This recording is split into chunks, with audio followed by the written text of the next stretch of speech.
The Serapeum, or the tomb of the sacred bulls, is located in the far west of Saqqara. The Apis bull was the living symbol of the god Ptah, the god of Memphis, and he had a special temple in the city of Memphis. Upon his death, he was embalmed in this temple and buried with a majestic ceremony in splendor in a special burial place, which is now called the Serapeum. When the sacred Apis bull died, it was mummified at Memphis, then carried in a stately procession to the subterranean galleries of the Serapeum at Saqqara, and placed in a huge stone sarcophagus. The Serapeum was discovered by the French Egyptologist Auguste Mariette in 1851 after a long search. Upon its discovery, he found all the bodies of the bulls decomposed and the jewelry that was buried with him stolen, plundered, robbed, looted since antiquity, except for one sarcophagus only, which he found intact, unplundered, undisturbed and untouched for 4,000 years, and he had to use dynamite to break into it, and he found the body of the bull and some items of jewelry next to it now in the Louvre Museum. 4 of the Apis bull skeletons are on display in the Agriculture Museum of Cairo. The excavations he conducted at the site proved that the bull was buried in an isolated tomb topped by a funeral chapel built above it on the surface of the earth, during the reign of King Amenhotep III, 1390 to 1352 BC, of the 18th dynasty, by his son Thutmose. This is the most ancient burial of the Serapeum. Little is known of the divine animal before the New Kingdom, 1550 to 1070 BCE. The history of the Serapeum dates back to 3 eras, the oldest of which is the era of King Ramses II, 19th dynasty, the era of King Psamtik, 26th dynasty, and then the Ptolemaic era. There are several galleries dating from Amenhotep IV to Ramesses II, from the 19th dynasty until Psamtik I, 26th dynasty, and from then to the Ptolemaic era. The oldest of the galleries dates from that era, and is now inaccessible. The second is from the Set period, 26th dynasty, and the main one from Ptolemaic times. However, in the period between the 19th and 25th dynasties, a different method was followed.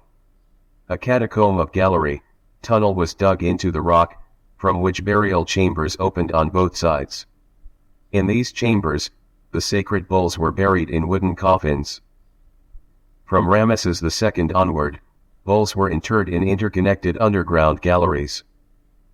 Ramesses II initiated Apis burials in what now is known as the Serapeum, an underground complex of burial chambers. King Wiset, the priestly son of Ramesses II, circa 1300 BCE, excavated a great gallery to be lined with the tomb chambers.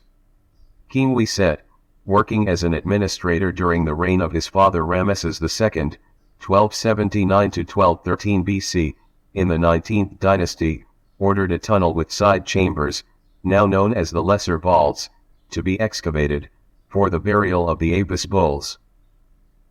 Working as an administrator during the reign of his father, King Wiset, a son of Ramesses II, 1279 to 1213 BC, of the 19th dynasty, ordered that a tunnel be excavated at the site, and a catacomb of galleries, now known as the Lesser Vaults, be designed with side chambers to contain the sarcophagi for the mummified remains of the bulls. Khesmwezet, high priest of Ptah at Memphis, son of Ramesses II, who was buried amidst them. Ramesses II, years 16 and 30, 1279 to 1213 BC, 19th dynasty. Finally, King Psamtik I of the 26th dynasty put plan for the corridors on a large scale, and his planning continued to be followed during the Ptolemaic period, which is currently accessible to visitors. And then the Greater Vaults. Another similar gallery was added by Psamtik I. When the Apis died around 612 BC, the Serapeum was in a state of decay. Pharaoh Psamtik I started a second underground gallery of burial chambers, now known as the Greater Vaults. A second gallery of chambers, now called the Greater Vaults, was commenced under Psamtik I, 664 to 610 BC, of the 26th dynasty and extended during the Ptolemaic dynasty, ultimately totaling over 200 meters in length, 5 meters tall and 3 meters wide, along with a parallel service tunnel. This later subterranean gallery of tombs stretches for 198 meters. Psammetichus, Psamtik I in year 52, circa 612 BCE. 26th dynasty, 664 to 610 BC. In the late period, the time of the first large sarcophagi in the greater vaults. This is the part of the Serapeum now accessible to visitors. The greater vaults of the Serapeum, known for the large sarcophagi for the mummified bulls, are accessible to visitors. The majority of the greater vaults is accessible to tourists nowadays. The dates of establishment, installation and death of the Apis constitute an especially important criteria for the dating of Egyptian chronology from about the 7th century BC, 22nd to 26th dynasty. There was no doubt that there was a temple above these lower corridors in which the religious rituals of the dead sacred bull were practiced. The temple of Nectine-Bo I is largely ruined. Some may believe that all bulls were sacred to the ancient Egyptians, but this belief is not true, as the sacred bull had certain bodily marks and particular and distinctive markings, specific criteria.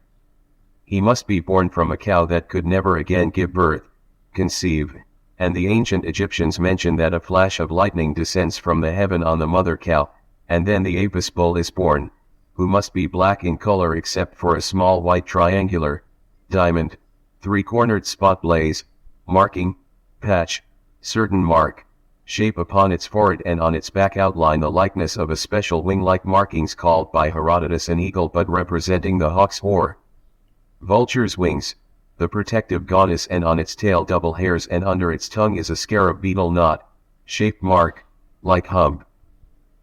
There was only one bull representing Apis at any one time. Why was the burial place for sacred bulls of the Apis called Serapeum? The Apis bull was called in ancient Egyptian Hapi, and the ancient Egyptians believed that it becomes Osiris after his death, so they called him Osiris Hapi, and the ancient Greeks called him Osiris Apis. When the worship of the Greek god Serapis spread in Egypt after the invasion of the Ptolemies, the worship of the two gods mixed together and they became worshipped in one temple. Serapis was usually depicted as an old man with a large beard, closely resembling the god Eos. It was Ptolemy I Soter who formed a committee of Egyptian and Greek expert religious scholars to establish a new religion that would bring together the ancient Egyptians and the Greeks, with the intention of providing a god capable of being worshipped by both Greeks and Egyptians. Formed as an effort to link Greek traditions to the older Egyptian cultic ceremonies. The Greek rulers wanted to cement the cult of Serapis and to unite both Greeks and native Egyptians in worship. The Ptolemies encouraged native cults and even synthesized their own. The cult of Serapis was spread as a matter of deliberate policy by the Ptolemaic kings. Ptolemy I Soter made efforts to integrate Egyptian religion with that of the new Hellenic rulers. Ptolemy's policy was to find a deity that might win the reverence of both groups. The committee decided that the center of the new religion would be a trinity consisting of Serapis, his wife Isis, and their son Harpocrates, Horus the child. Serapis formed a trinity with the gods Isis and Horus. Thus, the burial place of the sacred bull was called the Serapeum, after Serapis. We also know that there is another Serapeum in Alexandria, now known as the Amut al-Savari area. Description of the galleries. Upon entering the main door, we see in the wall facing the entrance and to the right-hand side numerous niches, recesses that originally contained small stone stelae offered by visitors, pilgrims to the sacred bull, now in the Louvre Museum. Official and private votive stelae. If we turn right, we see a huge stone sarcophagus lid of black granite lying on the ground, and then after few steps we find its huge stone coffer that almost fills the corridor, and it seems that the coffer and the lid were left like this without being placed in the place designated for them, like the rest of the huge stone sarcophagi, due to the end of the worship of the god Apis. We return again to visit the main corridor with side chambers containing 24 sarcophagi made of gray, black, rose, red or basalt granite. Some 24 monolithic sarcophagi were recovered. Nowadays 24 sarcophagi remain in the greater vaults. The 24 sarcophagi that remain in the greater vaults. There are 24 bull sarcophagi in the accessible galleries made of granite, basalt, or limestone, mostly uninscribed. All the sarcophagi are made from one huge monolith, single piece of stone, weighing an average of 70 tons. Most are over 2 meters in width and height and almost twice as long. They weigh around 40 tons, excluding their lids which are about half as heavy. A total mass of 62 tons at most, 37.6 tons for the body and 24.4 tons for the lid. They are very large, 3.4 meters high and 5 meters long. Enormous granite or basalt sarcophagi weighing up to 70 tons are ranged either side of the Ptolemaic gallery. The enormous granite and limestone sarcophagus weighed up to 80 tons each. They were made from hard stone, weighing as much as 70 tons each, including the lid. Dimensions of 2.32 meters in height and width, and 3.85 meters in length. Lid height of 98 centimeters. 4 bear dedication inscriptions. 3 of bear dedications by Amasis II, Cambyses II, and Kapash, which by its small size appears to have contained a calf, respectively. A 4th, inscribed with cartouches left empty, possibly dates to Ptolemy XII or Cleopatra. The only listed ones are those of Amasis, 26th dynasty, Cambyses, 27th dynasty, and Kababish, 30th dynasty, the last native king of Egypt. The last sarcophagus on the right side is considered one of the most beautiful huge sarcophagi because it is well polished and has some engraved writings. The finest sarcophagus squats on the right. It is very well crafted. Finally, another mass burial place carved into the rock, about a kilometer away, was revealed, and it was dedicated to cow mothers of the Apis bull. The tomb of the cow mothers of the Apis bulls, the Iseum, were discovered in 1970 by W. B. Emery, buried in their own catacomb, the Iseum, under a kilometer northeast of the Serapeum. The sick and injured flocked to the Serapeum, hoping to achieve their recovery thanks to divine mediation. His breath was believed to cure disease and his presence to bless those around with strength. Group of statues of Greek philosophers and poets. King Nectanebo II, the last king of the 30th dynasty, erected other temples above the Serapeum to worship the sacred bull. The avenue of the Sphinx that penetrated the Saqqara cemetery ended in front of this temple with a group of statues of Greek philosophers who were in the form of a semicircle. A semicircle of Greek philosophers and poets that stands before a temple of Nectanebo II, largely ruined. Semicircle of philosophers.